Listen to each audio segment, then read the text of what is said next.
Buenas tardes con todos y todas. Estamos en una sesión más del conversatorio Perú en tiempos de pandemia, crisis, desafíos, perspectivas. En esta ocasión tratando de darle un marco un poco más regional, internacional a la crisis que se está viviendo. Nos han extendido la cuarentena 15 días más aproximadamente, así que tenemos tiempo de seguir conversando. Y como adelantaba, en esta ocasión queremos mirar un poco el Perú en perspectiva regional, desde una entrada que sea económica, pero también ambiental, y que nos permita tener más luces de cómo se va a desenvolver nuestra dinámica económica, productiva, laboral, en Perú y América Latina, ¿no? Para eso nos acompañan dos compañeros muy queridos, José de Chávez, que es economista, experto en temas ambientales, director de Cooperación, Óscar Ugarteche, que es también economista del Instituto de Investigaciones Económicas de la UNAM, es Puma como yo, nos acompaña desde México. Y bueno, vamos a tratar de conversar con los dos este escenario que se va configurando, que se presenta crítico, pero que también puede traer algunas posibilidades, perspectivas de cambios profundos en la sociedad, en el aparato productivo. Entonces vamos a empezar con una mirada un poco más regional. Oscar publicó hace poco un artículo donde nos justamente delineaba este escenario de crisis, ¿no? La caída de los precios del petróleo, que impactan especialmente en América Latina, países primarios exportadores básicamente, sobre todo el Perú con los minerales, pero que también van delineando algunas posibilidades de cambios, o sobre todo alarmas de que son necesarios cambios, ¿no? ¿Cómo podríamos, Oscar, delinear este escenario crítico que estamos viviendo a nivel regional? Ujú. Bueno, primero, gracias por la invitación. Es siempre un gusto estar en comunicación con la gente que está trabajando en el Perú y que está comprometida con los cambios en el Perú. Porque la crisis está haciendo ver que se necesitan cambios muy profundos en el sentido de recuperar el valor de los bienes públicos, la salud como un bien público, la educación como un bien público, elemental de una vez, ¿no? Yo creo esta crisis, primero, esta crisis tiene una caída del Producto Bruto para el año 2020 más grande para Estados Unidos que la caída del Producto Bruto de 1930. Tiene una contracción del comercio exterior global más grande en el periodo de 3 meses que la contracción del comercio exterior global entre 1929 y 31. Y bastante más grande que la del 2008-2009, que fue una caída con una B corta y rebotó. Los precios rebotaron de inmediato. Esta vez eso no va a pasar, no está pasando. Esta vez, por primera vez jamás, toda la oferta de bienes industriales que se inician en China, todas las cadenas globales de valor se inician en China, en el mundo, dejaron de ser producidas. Y en consecuencia, todo el aparato manufacturero mundial que se insume desde China paró. Eso no había pasado jamás. Con la crisis española del 18, Estados Unidos exportó 29% más el año 19. Porque claro, tenía la articulación para dentro de Estados Unidos. Ahora, articulados con China, China cierra y se cierra todo. Esto es la primera característica distinta. La segunda característica distinta y novedosa es que es la primera vez en la vida en que el mundo se va a su casa. Nunca antes, jamás. O sea, porque eso ya no es un tema económico, es un tema social. Nunca la sociedad en su conjunto había tenido que meterse a su casa, sea por orden expresa, como en el caso del Perú, donde no pueden salir a la calle, o por una recomendación, como en México, donde sí se puede salir a la calle, pero se recomienda que no. Pero en líneas generales, la actividad en la calle se redujo. bruscamente. Restaurantes, tienditas, chinguiritos, pequeñas actividades informales, todas entraron en suspenso. Y eso ha hecho que se note que hay gente que no tiene ingresos, punto. Es decir, hay una gran parte, un sector informal grande, que se quedó con ingresos cero, que es el que tiene que ser ascendido con transferencias directas de dinero a adultos. No adultos mayores ni adultos menores, sino adultos. Porque son trabajadores informales que si vendían en la calle, no tienen, salen a la calle y no tienen a quién venderle. Entonces, ahí tienes un tema distinto, ¿no? Y lo otro que ha pasado, que es inverosímil, es que una vez que se para la producción y la gente no sale a la calle, tienes un cambio ambiental. Y es un cambio ambiental positivo. Los mares se ven más limpios, los ríos se ven más limpios. Vi un video del río Rímac Verde, no lo podía creer, yo nunca he visto el río Rímac Verde, nunca. Es la primera vez que veo el río Rímac Verde, ni siquiera cuando era niño era verde, porque estaban las minas de Cerro de Pasco arriba, entonces, verde. El ver en Acapulco, ver la bahía, vi un video con la bahía que fosforescente por el plancton, eso no se veía así. Yo nunca lo había visto, pero me han contado que en los años 60 era así. Esta recuperación de la naturaleza, yo creo que ha sido un llamado de atención a que la forma como producimos y la forma como consumimos nos está matando a nosotros. Estamos matando a la naturaleza, pero nos estamos matando los seres humanos unos a otros. Este virus, sea cual fuere el origen, muta porque hay un cambio climático que le da condiciones para mutar y se transmite porque hay tanta gente y tantos bienes yendo y viniendo por el mundo que se transmite. Como se transmitió la peste bubónica en 1346 por toda la zona, estaban recorriendo los mongoles, y los mongoles, los otomanos. Y esto dejó un desastre. En Europa, la franja por donde pasaron fue una franja que quedó diezmada. Y ahora lo que queda diezmado es la franja por donde la gente viaja. Y por eso los contagios, primeros contagios, prácticamente todos, por viajes. De Italia, de donde fuere, pero por viajes. Y esto bueno, hay que viajar menos, hay que producir distinto, hay que producir en otra parte, hay que deslocalizar la producción en China, regresarla a las regiones, hay que consumir diferente. Estamos consumiendo, y esto es una cosa bien seria, nosotros estamos consumiendo agua que transportamos de un continente al otro. Agua. A ver, díganme qué sentido tiene eso. Sacan el agua del desierto de Zacatecas, lo convierten en cerveza Corona, y la cerveza Corona la exportan al mundo. Y el mundo toma agua de Zacatecas en Holanda, en China, en Estados Unidos, en el Perú. Ah, agua de un desierto.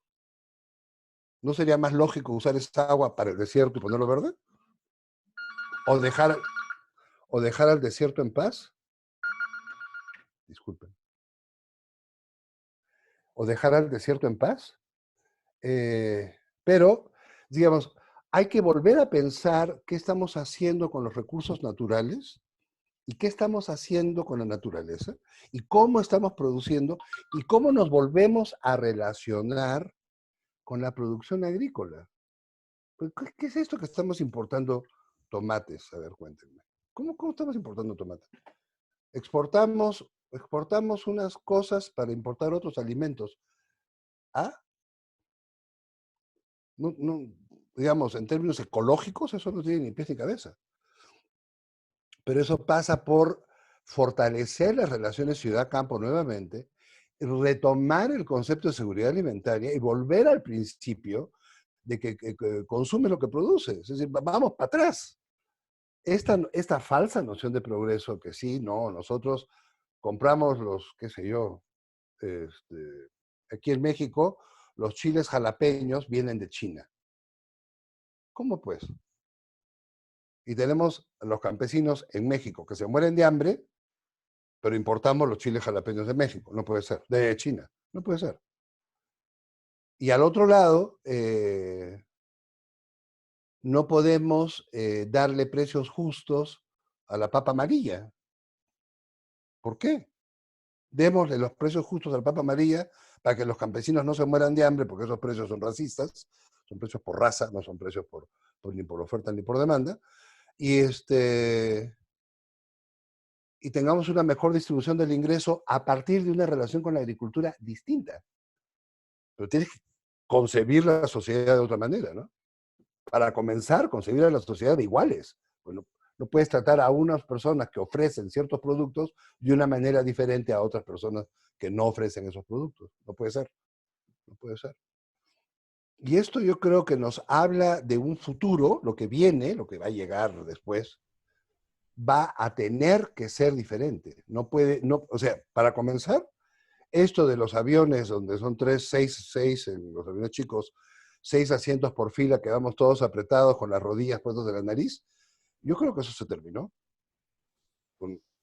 Porque estamos esperando el próximo contagio. Hay una epidemia cada 10 años. Esta es la que lleva más muertos hasta hoy día es el SIDA, que tiene 38 millones de muertos desde el año 81. Esa comenzó en Nueva York. Que cada 10 años más o menos hay una epidemia. La aviar, el ébola, la H1N1. Entonces, la próxima epidemia nos la vamos a contagiar igualito, porque así son, eso es una epidemia. Bueno, pues entonces tenemos que viajar distinto, comer distinto, vivir distinto, socializar distinto, los restaurantes tienen que ser distintos, etcétera, ¿no? Sí, muy bien. Sí, bueno, eso para empezar la conversación, ¿no? José, ¿cómo lo ves volviendo un poco a Perú? Aquí Oscar nos ha dado algunas líneas, volviendo a Perú y volviendo también a estas conexiones con China, por ejemplo, ¿no? La producción de minerales y una de las principales fuentes de inversión de la minería tiene que ver con China, justamente, ¿no? Y también con toda esta dinámica de contagios que han habido, ¿cómo podrías caracterizar tú más desde este ámbito ambiental extractivo, este momento de crisis? Bueno, gracias Anaí y un gusto compartir el espacio con Oscar. La última vez que lo vi a Oscar lo vi en Ciudad de México, lo Sí, visité en su departamento es con cierto, Carlos ¿no? Monge, y ¿Verdad? Justo antes de vaya mudarme de uno a acá. saber, ¿sí? Vaya uno a saber cuándo lo volveremos a visitar o cuándo él nos va a volver a visitar, porque una de las consecuencias de esta situación es que la conectividad global está colapsada, ¿no es cierto? Bueno, a ver, intentando responder tu pregunta, pero también aprovechando las cosas que ha mencionado Oscar, ¿no? Un primer elemento es que en la medida que pasan las semanas, los meses, ya estamos en en la séptima semana de confinamiento en el Perú, y seguramente en la medida que van a seguir pasando los meses, vamos tomando conciencia, como mencionaba Oscar, de la real dimensión de los acontecimientos, ¿no? Para empezar, estamos siendo testigos de hechos que creo yo nunca nos imaginamos que íbamos a poder ver. El lunes 15, el precio del petróleo se desplomó, ¿no? A tasas negativas, ¿no? Llegó a costar menos $37, un poquito más, un poquito menos, ¿no? Con digamos, como consecuencia de una drástica caída de la demanda, pero en un escenario mucho más complejo en relación al petróleo, ¿no? Lo que en la práctica significaba que, digamos, los productores querían que siguieran el petróleo porque era mucho más costoso el almacenamiento y todos los temas de transporte. Ese es un hecho nunca antes visto que se tienen registros. Seguramente los libros de historia lo van a revisar de acá a algunas décadas como algo realmente, repito, nunca antes visto, ¿no? Ahora, evidentemente, como también ha señalado Oscar, a ver, El comercio internacional está colapsado, la conectividad está colapsada. La OIT anuncia que en el segundo semestre de este año se van a perder más o menos 200 millones de puestos de trabajo. En América Latina se hablan de 14, 15, 16 millones de puestos de trabajo. En el Perú, 1,5 millones. Ya de hecho, las últimas encuestas, las publicadas esta semana, muestran que 1/3 de la población ha perdido sus puestos de trabajo. En realidad, estamos en una crisis de envergadura que no tiene antecedentes. Yo coincido con Oscar, ni siquiera lo que pasó con la Gran Depresión del 29 se puede comparar con esto, ¿no? Y por supuesto, para América Latina la situación se proyecta bastante complicada. Un último informe de la CEPAL identifica por lo menos 6 canales de transmisión que van a impactar, digamos, en las economías de la región. Disminución drástica de la actividad económica de nuestros principales socios comerciales, y ahí China ocupa un espacio importante. Caída de los productos primarios, y eso afecta a los países productores de hidrocarburos, a los países que producen minerales. Interrupción, por supuesto, de cadenas de valor a nivel global. Menor demanda de servicios turísticos, ese también es un golpe muy, pero muy fuerte. Reducción de remesas y, por supuesto, también empeoramiento de las condiciones financieras mundiales. Todo eso es un cóctel tremendo, enorme, ¿no? Y si uno aterriza eso en el caso de la economía peruana, en primer lugar, creo que para utilizar parámetros vinculados a crisis ocurridas en el Perú, yo creo que estamos hablando de una de las crisis peores de la historia. Quizás, vuelvo al tema, creo que lo del 29 y lo del 30 es poca cosa. Quizás eso nos remonta al colapso económico después de la guerra con Chile, ¿no? Varios economistas ya están proyectando para este año un retroceso del Producto Bruto Interno de 2 dígitos, ¿no? -10, -15, incluso algunos más. Eso hace bastante tiempo que no pasaba. En el primer gobierno de García, entre 1988 y 1990, el producto cayó en -25%. En el 83, durante el segundo velaundismo, después de un fenómeno del Niño terrible que digamos, tomó al país sin preparación, el producto cayó en -12%. Pero creo que esto va a ser mucho más complicado, ¿no? Y además, hablar de una caída de 2 dígitos del producto significa el colapso de varios sectores, ¿no? La pérdida, como mencionábamos, yo creo que mucho más de 1 millón de puestos de trabajo, ¿no? Y lo que es más dramático, quizás, es el hecho que un enorme porcentaje de peruanos y peruanas van a pasar a engrosar las filas de pobreza y de pobreza extrema, ¿no? Entonces, esa es un poco la situación y el drama.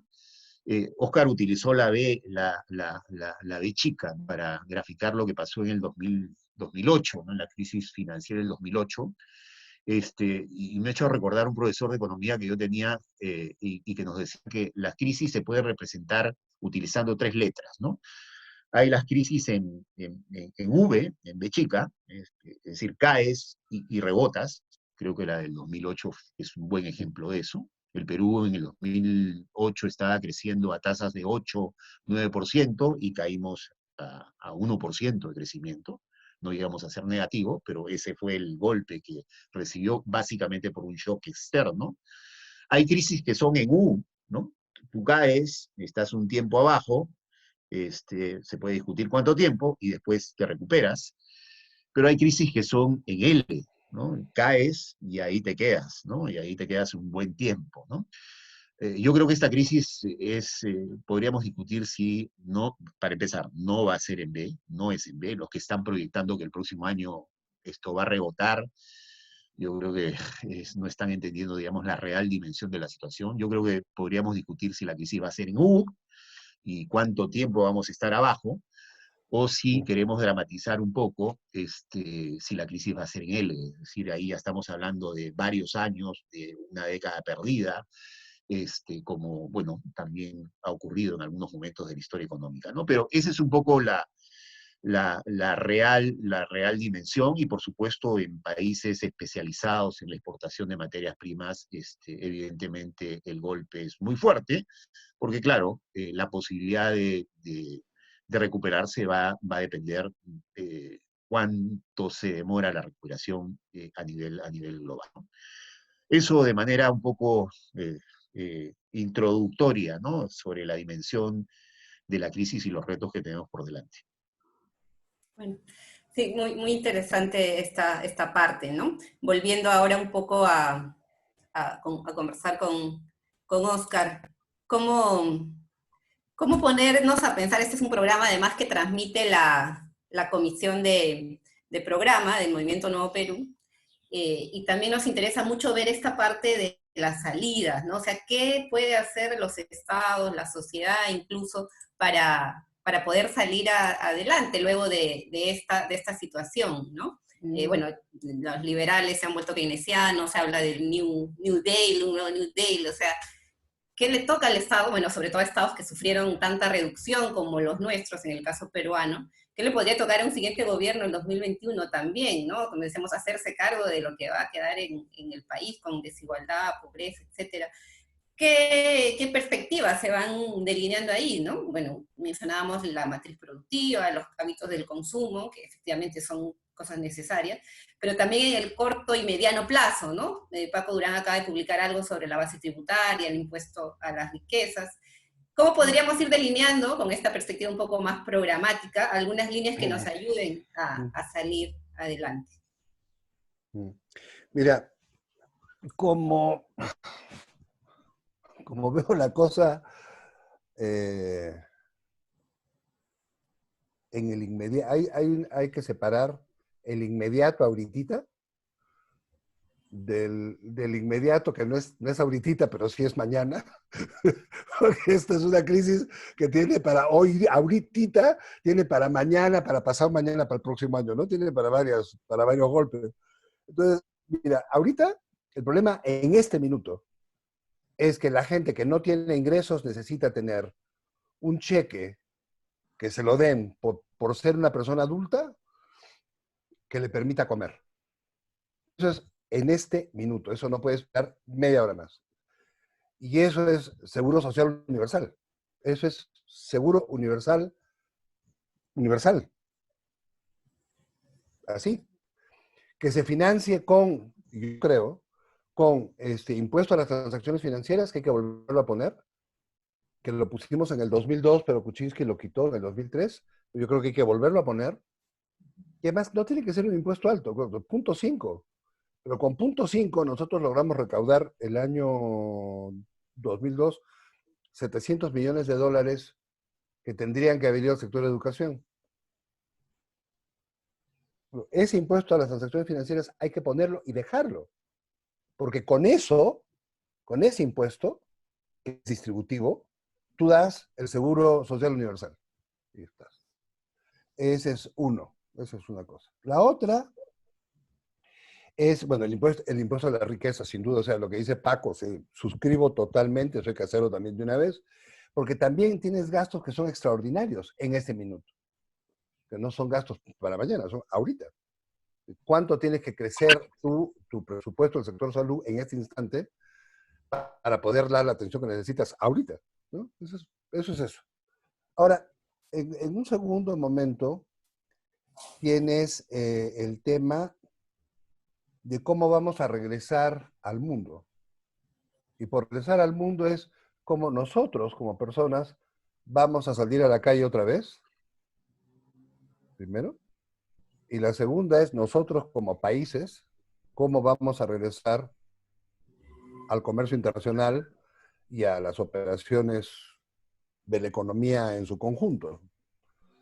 Ya no a nivel personal, sino a nivel más macro, ¿no?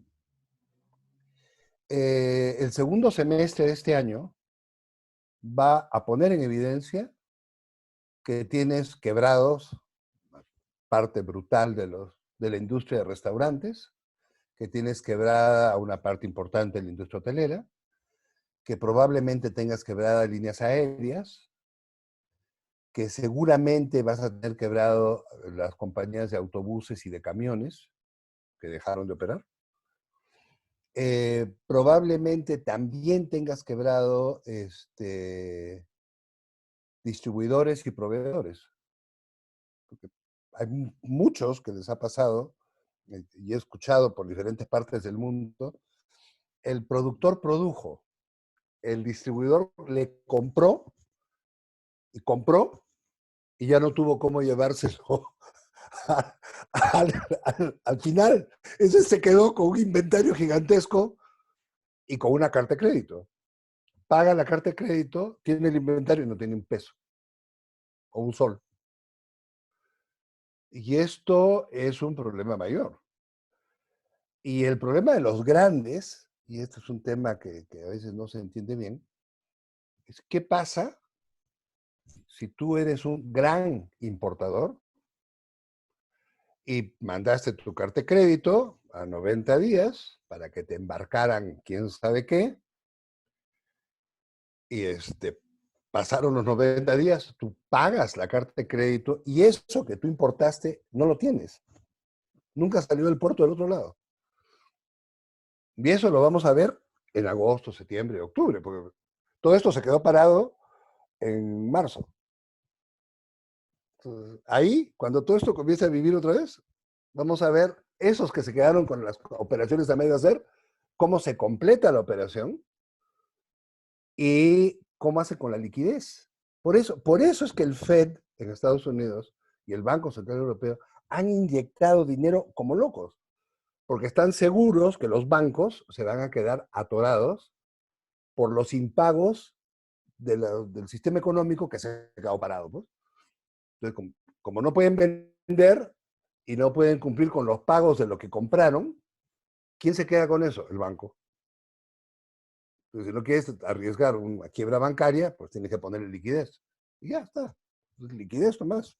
No hay más. La pones, además, la liquidez la pones por un año. O sea, la pones para salir del atoro. Pero en fin, ese es un segundo momento. Y en ese segundo momento vamos a ver qué cosa pasó con la capacidad de la gente de ganarse la vida. Esta cifra, yo no había escuchado la cifra que ha dado José, que me ha dejado aterrorizado. 200 millones de personas que se quedan sin empleo. ¿Se imaginan? O sea, esto es como, como los años 30, pero más, ¿no? Primero porque somos más gente. Y después porque hay más economías que están más articuladas al resto del mundo. Entonces, las economías grandes se atoran, nos atoramos todos, salvo que, ya viene el tercer momento, eso ya no es para este año, pero sí para irlo pensando de una vez. ¿Qué vamos a hacer? Porque hemos hablado, todo el tiempo se habla, y en el Perú se habla con particular alegría del asunto del otro modelo, hay que cambiar de modelo. Ok. ¿Cuál es el otro modelo? Yo quiero ver el otro modelo. Y yo quiero ver un otro modelo o contribuir a crear un otro modelo que sea, para comenzar, ambientalmente amigable. Que no vuelva a destruir la naturaleza, que acaba de darnos un pitazo de que esto no puede seguir de este modo, porque esto es una llamada de atención de la naturaleza. Y que, ¿cómo vamos a hacer para ser más ecológicamente amigables? ¿Cómo vamos a hacer para producir menos, pero mejor? ¿Cómo vamos a hacer para consumir también menos, pero mejor? Esta cosa de que lo veía en Inglaterra y me enojó tremendamente. Las tiendas que tienen ropa que la gente usa una sola vez, las compran, las usan y luego las venden en un mercado secundario de ropa que va a parar a la África, a no sé dónde, o sea, un mercado secundario de ropa que se va para el resto del mundo. Eso es absurdo. Eso es absurdo. Y de otro lado, cómo nos amistamos con comer lo que producimos. Es decir, ¿qué necesidad tenemos de, no que no sea muy rico comer un estupendo queso francés, ningún problema con comer un estupendo queso francés, pero ¿por qué no te comes tu queso que te haces en tu tierra? ¿Qué necesidad tienes de poner en el avión medio kilo de leche y transportar, medio kilo de leche que lo has tenido guardado para madurarlo durante un año, lo pones en un avión o un barco y lo recorres 2 océanos para que una persona la coma con un pan con mantequilla? O sea, ¿en serio? ¿Podemos, la humanidad se puede imaginar esto? ¿Así, ese es el futuro?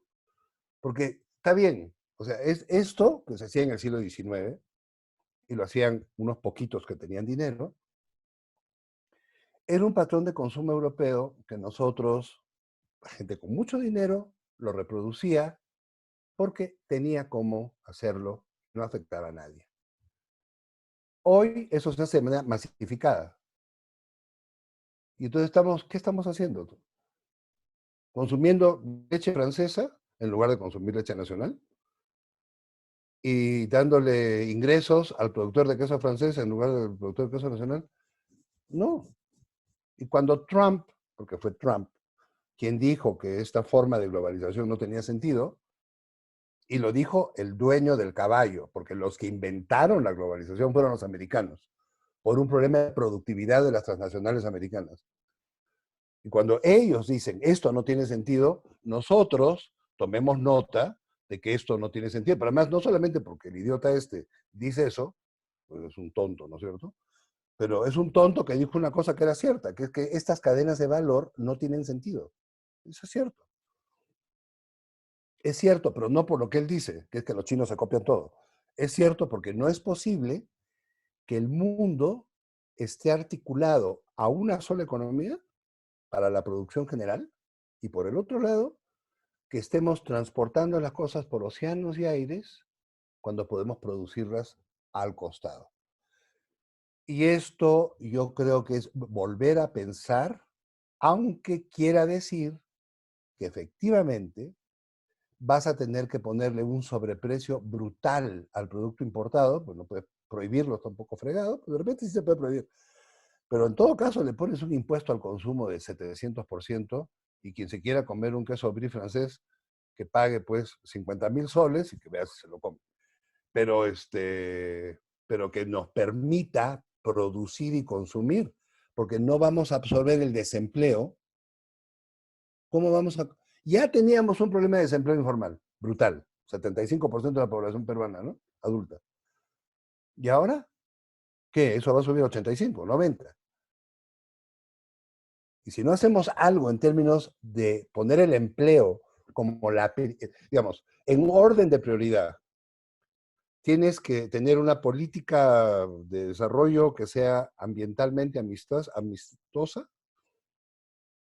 El empleo tiene que ser el eje de esa política amistosa con el ambiente y tienes que concentrarte en articular lo que puedes producir más cerca para descontaminar el mundo. Entonces, pero hay que pensar el modelo, es decir, es pensar todo de otra forma.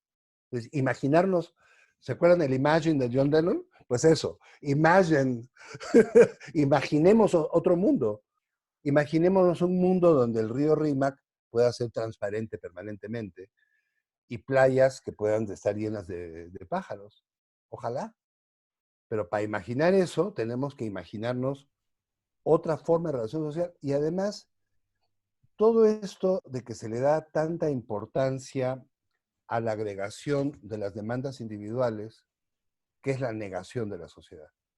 Eso hay que terminarlo de una vez. Eso fue una cosa que introdujo Thatcher cuando dijo, es que no hay tal cosa como la sociedad, que es una cosa que había escrito Hayek en el 34, y la respuesta es sí, sí hay tal cosa como la sociedad. Tan hay sociedad que en el Perú es la sociedad la que responde quedándose en la casa, es la sociedad la que responde caminando de regreso a sus pueblos porque no tiene cómo vivir en Lima sin ingresos, es la sociedad la que está operando.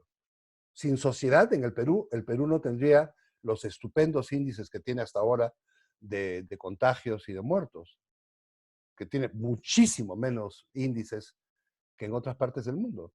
Bueno, eso es una reacción de la sociedad. Sí existe la sociedad, no es la suma de individuos, y sí hay un bien común y hay intereses en común, y esto hay que ponerlo por delante. Sí hay lo común, porque si no estamos muertos.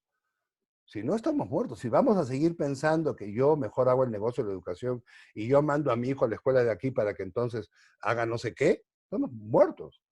O sea, o mejoramos la calidad de la educación pública, porque es un bien público. Mejoramos la salud pública, porque es un bien público. Convertimos el medio ambiente en un bien público, porque es un bien público. Y eso no es un tema de cánones mineros, ni es un tema de impuestos a no sé qué. Eso es un tema de considerar que el hábitat, nuestra casa, es nuestra casa no de nosotros como personas, sino de nosotros como sociedad, ¿no? Entonces, yo creo que ahí hay que comenzar a construir el otro modelo. Lo que pasa es que eso se enfrenta con lo que trabaja José. Cada vez que leo las cosas de José, yo me pongo ese tamaño, ¿no? Porque es una suma de catástrofes ambientales en las zonas productoras de minería, y el Perú parece estar condenado a ser un país minero, ¿no?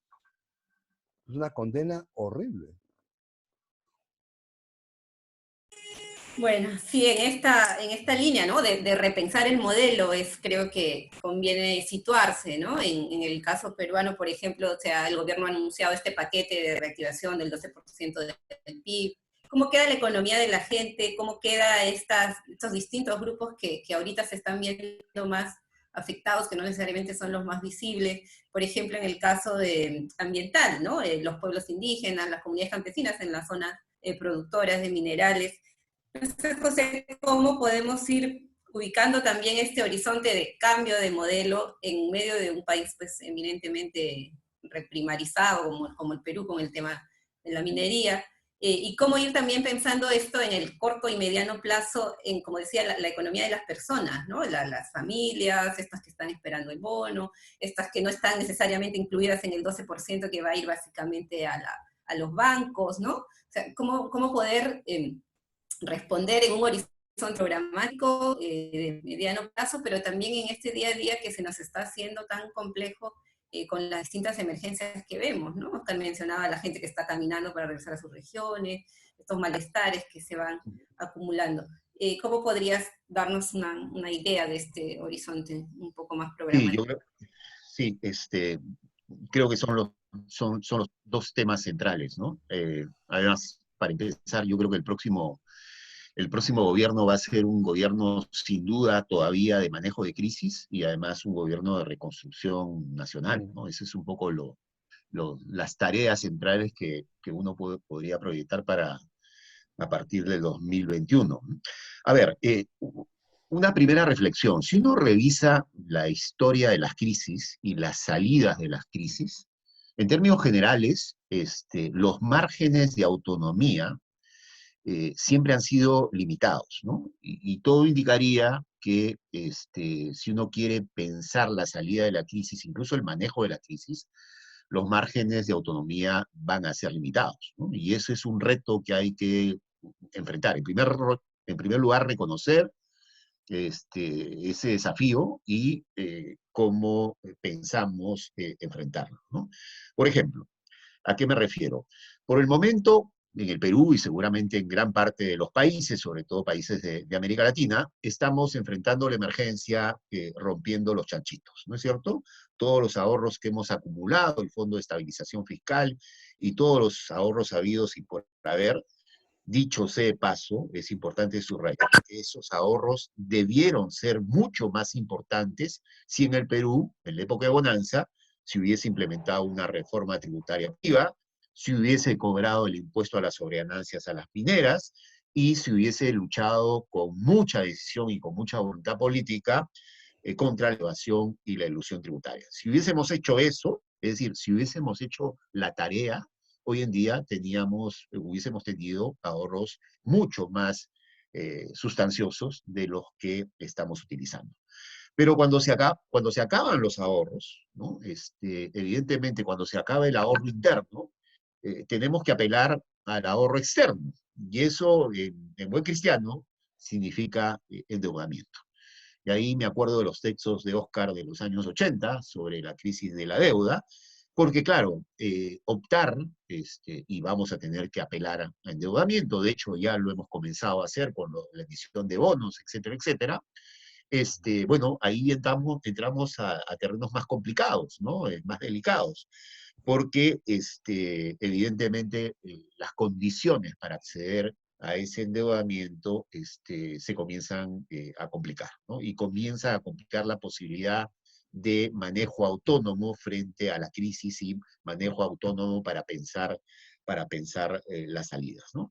Entonces, teniendo en cuenta ese marco de referencia, cómo históricamente se han trabajado las crisis y cómo son los reales márgenes de autonomía frente a situaciones tan complicadas, sin duda vamos a tener que pensar creativamente qué salidas heterodoxas, distintas, diferentes podríamos construir. Y en ese sentido yo creo que nunca más vigente la necesidad de pensar en una matriz productiva que sea diferente, que sea distinta, una matriz productiva más diversificada, como dice Oscar, más amigable con los derechos de la naturaleza, porque va a haber una competencia de narrativas, porque evidentemente la reacción inmediata va a ser, no, bueno, el Perú tiene que seguir haciendo lo que sabe hacer, ¿no? Y por lo tanto, tenemos que seguir exportando minerales porque de esa manera vamos a salir bastante más rápido de la crisis. Y creo que ahí se abren varios desafíos y varias disputas, ¿no? Porque para comenzar,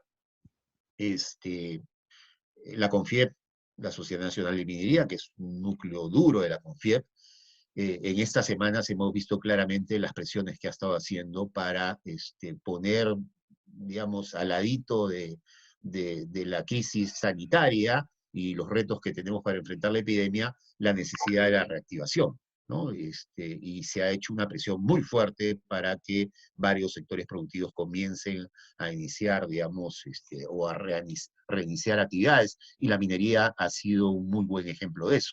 Y como resultado de eso tenemos que, por ejemplo, en una sola empresa minera, en Antamina, ayer se ha conocido la cifra 210 contagiados por el COVID-19. Es decir, en una sola empresa minera en Antamina hay más contagiados que en regiones como Puno, como Apurímac, como Cusco, como Madre de Dios y varias otras regiones, ¿no? Entonces, eso plantea un poquito la dimensión de las presiones y los juegos de incidencia que están habiendo en estos momentos. Pero al mismo tiempo creo que tenemos que comenzar a reconocer que ya no estamos en la década del 50 del siglo pasado, ¿no? Y si va a haber recuperación y va a haber reactivación, no va a ser pues al estilo de la post-Segunda Guerra Mundial. Los esquemas desarrollistas ya no ya no se puede hacer que siguen vigentes en pleno siglo XXI con todos los retos y todos los desafíos que tenemos por delante. Las políticas keynesianas, que algunos dicen, bueno, el keynesianismo está de vuelta, bueno, en primer lugar, habría que reconocer eso, ¿no? Que estamos en un momento totalmente distinto, totalmente diferente, y por lo tanto tenemos que comenzar a pensar cómo vamos a plantear una propuesta alternativa diferente de salida a la crisis, ¿no? Como ha dicho la CEPAL, no estamos frente a cualquier tipo de crisis. Esta es una crisis, por supuesto, económica muy fuerte, pero también es una crisis de personas, es una crisis de salud, es una crisis de bienestar, y creo yo también hay una crisis de paradigmas que hay que claramente identificar, ¿no? Uno puede de repente darle varios significados a lo que está pasando con el COVID-19, ¿no? Pero quizás uno de esos significados es que el COVID-19, de acá algunas décadas más adelante, se va a recordar como el primer gran golpe y retroceso que tuvo el proceso de globalización, ¿no? Y sobre todo este proceso de globalización acelerado que vivíamos en las últimas décadas, ¿no? Va a ser recordado como un año, el 2020, quizás como el primer momento en que se apagaron las luces, ¿no?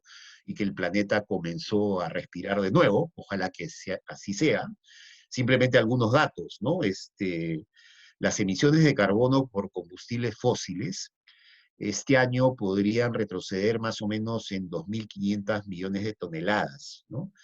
Lo que representa una caída en la demanda de este tipo de combustibles más importante después de la Segunda Guerra Mundial, ¿no?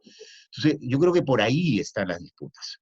Entonces, para regresar al terreno del país, y viendo en el horizonte elecciones generales el próximo año, porque hay que insistir que tienen que haber elecciones generales el próximo año, como sea, votando a distancia, votando vía internet, pero como sea, yo creo que la polarización y el debate va a ser, quizás lo estoy simplificando, seguramente van a haber matices, entre los que van a insistir en plantear un rebote y una recuperación de la economía al viejo estilo, ¿no? Con la minería como portaestandarte de los sectores productivos, ¿no? Y básicamente bajo el mismo esquema, y los que vamos a tener que insistir y construir además una narrativa atractiva en que tendremos que pensar en una matriz productiva alternativa, diversificada, nuevamente subrayo, amigable con la naturaleza, y con un claro enfoque de defensa de derechos, ¿no? De derechos económicos, derechos sociales, derechos culturales, derechos ambientales. El tema territorial también aparece como un elemento clave, fundamental. Hoy en día estamos viendo cómo comunidades campesinas, cómo pueblos indígenas están ejerciendo, cómo rondas campesinas están ejerciendo el control de su territorio frente a la inoperancia y el colapso del Estado para defenderse frente a la pandemia. Hoy en día también estamos viendo y revalorando el rol que tiene la agricultura familiar, la agricultura alimentaria, una perspectiva de seguridad alimentaria. Todos esos componentes creo que nos obligan a construir una narrativa para el debate que nos viene, y que se nos viene en términos políticos ahorita. Yo creo que por ahí van los retos para las organizaciones políticas que estamos pensando en una salida distinta frente a la crisis, que ya la estábamos pensando antes de la crisis, pero que evidentemente frente a los retos y desafíos que nos plantea esta pandemia, tenemos que acelerar, ¿no? Y construir, repito, una narrativa y una salida de una propuesta programática distinta. Sí, efectivamente estamos en un momento difícil, ¿no? La crisis está todavía en pleno desarrollo. Vamos a ver cómo se desenvuelve, ¿no? Tenemos por delante todavía 2 semanas de cuarentena, estado de emergencia, y son distintas aristas las que se vienen, ¿no? El tema de las economías ilegales, por ejemplo, es algo que va a estar también en agenda en un país como el Perú, ¿no? El desempleo, la informalidad, cómo se reorienta hacia ahí. Y en general podríamos seguir conversando, lamentablemente el tiempo se nos está acabando, creo que ha sido muy enriquecedor, efectivamente es el momento de la sociedad, como decía Oscar, pero también es el momento de la política, ¿no? Estamos en un momento donde va a ser crucial poner en debate modelos de desarrollo, modelos de sociedad, de convivencia, ¿no?